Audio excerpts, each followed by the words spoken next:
From an early age, I think we all realize that actions have consequences.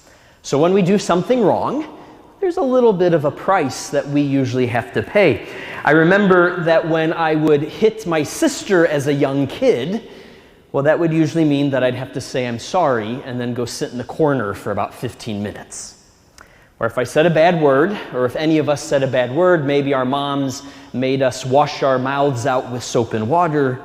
And of course, if I refused to eat my vegetables, I knew that I would stay at that table until they were gone, and then there would be no TV for me later that night.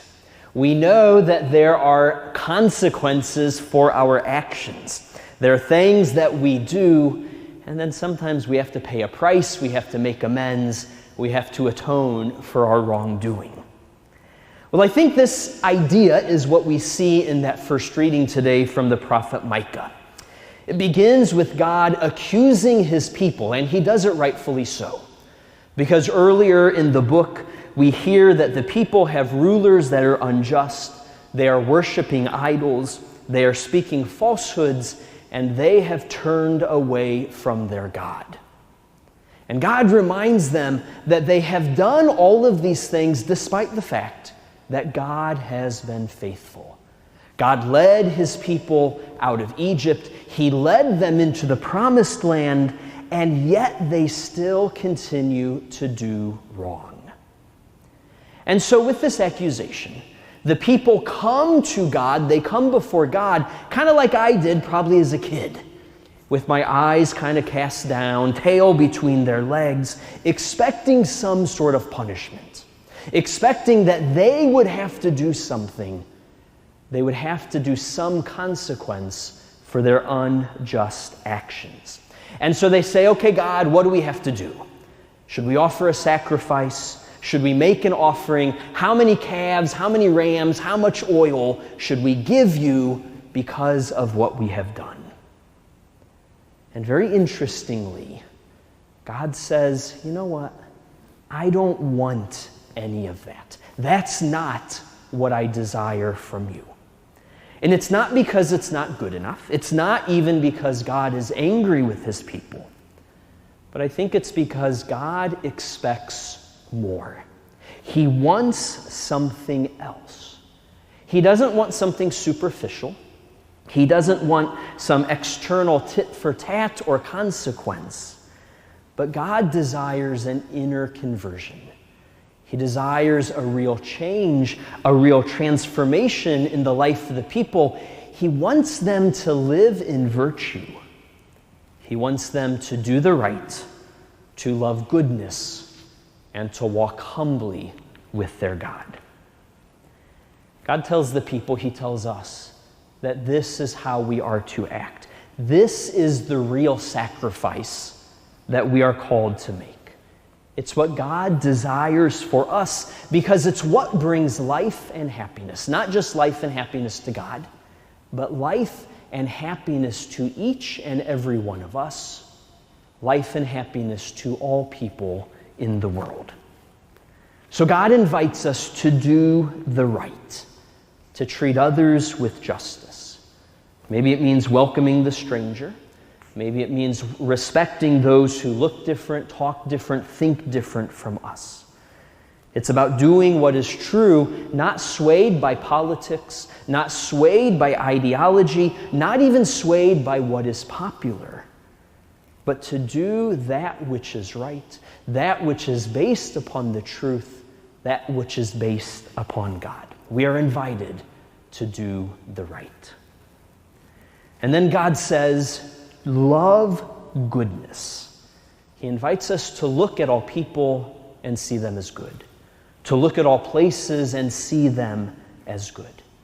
To build up rather than tear down. To really stay with people, to dialogue with them, to really listen to them, rather than just pushing them aside. God invites us to work for the common good, which might mean that we have to let go of ourselves a little bit. That we might have to do things not for ourselves, but to do things for other people.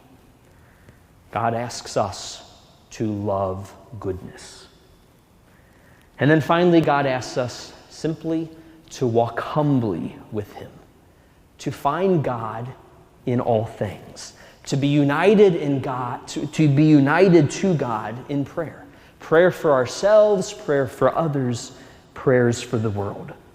To really allow God to be with us, to walk with God, so that God might change us. He might transform us. He might convert us more and more to his holy and chosen people. When we walk humbly with God, I think we realize that as we bask in the light of God, we realize that we are very much blessed, but there are also maybe some things that we need to do to change.